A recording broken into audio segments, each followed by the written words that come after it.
The Cali Cartel Beyond Narcos by Shaun Attwood.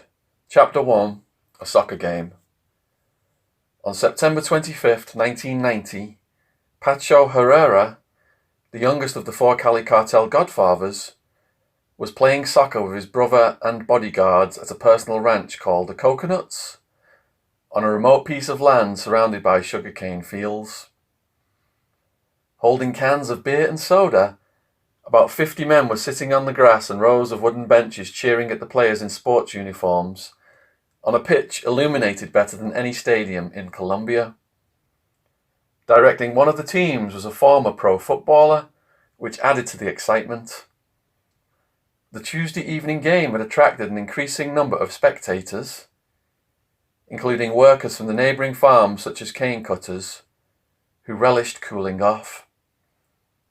Despite the threat from the rival Medellin cartel, Pacho's security was lax.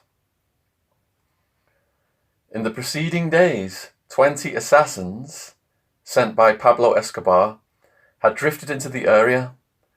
Travelling by bus, either alone or in small units, they had arrived unnoticed. Mostly in their late teens, they had rendezvoused at a farmhouse near the village of Santander. Local people tended to report the arrival of strangers to the Cali Cartel, which paid taxi drivers and others to be its eyes and ears. Anyone protecting outsiders ran the risk of torture, death, and the massacre of their families. But Pablo had outsmarted the Cali Cartel by sending young unarmed men covertly and renting an assembly point from a farmer known to keep his mouth shut for the right price. Deliveries arrived at the farmhouse: a variety of military uniforms, 2 trucks, and AR-15 automatic rifles capable of spraying a crowd with bullets in a matter of seconds. On the night of the game, Pablo's men put on the uniforms and grabbed the guns. They got into 2 trucks with sky blue cabins. Brown canvas over the rear of the trucks concealed them. They drove for about 20 minutes. Clean-shaven and in excellent shape, Pacho was focused on the game when the first truck parked around 7 p.m. The play continued as armed men in uniforms emerged from the darkness. As the local authorities were in the pocket of the Cali Cartel, everyone assumed that the soldiers had stopped by on a friendly basis. No one noticed the hodgepodge of uniforms and that the soldiers were mostly wearing sneakers, not boots. As the soccer players were unarmed, the assassins initially aimed their guns at those in charge of surveillance and the rows of spectators. Bam, bam, bam, bam, bam, bam! The AR-15s fired so fast that the shots were impossible to count. The players stopped chasing the ball. Their gaze swung to the slaughter of the spectators, some of whom flopped down in pools of blood. Those unharmed stampeded away as the guns cut down some of the players. A lady in the kitchen heard the shots and abandoned the food that she had been preparing. Pacho, his brother, and others sprinted over the field into the darkness. When they felt they had gone a safe distance, they hid in the thick of the crops. Eventually the shots ended, indicating that the assassins had fled. Warily, Pacho and the survivors returned to the Coconuts. Yelling in Spanish, they rushed to almost 20 corpses of relatives and friends. Others were leaking blood, writhing, moaning, begging for help. With fire in his eyes, Pacho pledged revenge against Pablo.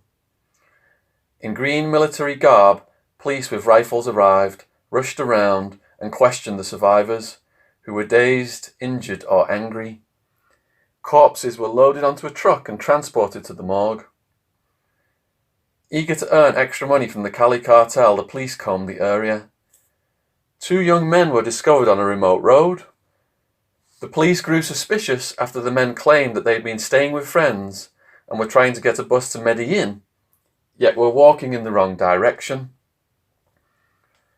In jail, interrogated by a representative of the Cali Cartel, they detailed the entire plot, including the farmhouse they had stayed at. At the farm, the police found uniforms, weapons, and vehicles. The farmer's siblings claimed that the brother had vanished without telling them anything. A week later, 2 of the farmer's brothers and a sister were found shot in the head. Pacho ordered the execution of the 2 hitmen in the local jail, which prisoners handled with homemade knives. He dispatched his own assassins after the farmer, who remained elusive.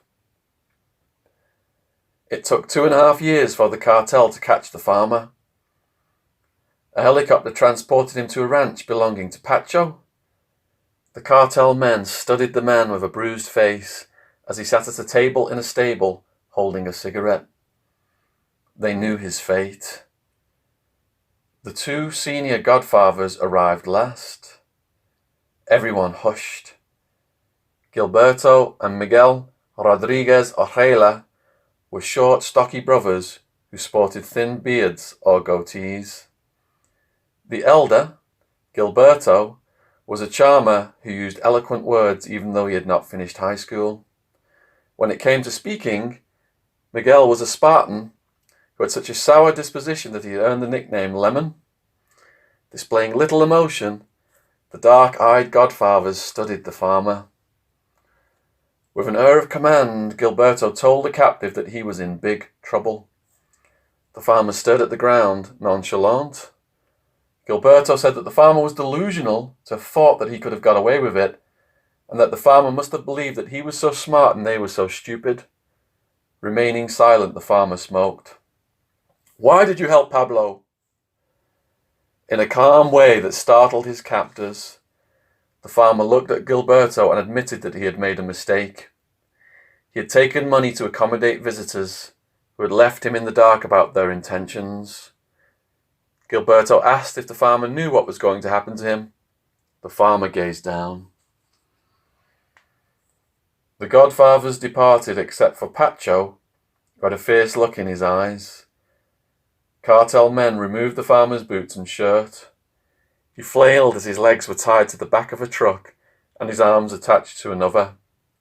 Men spat on him and kicked him. After the farmer was securely attached to both vehicles, the engines revved and they slowly moved apart from each other. His arms and legs stretched to a normal length and eventually popped out of their sockets. The farmer urinated and released a primal animal-like scream.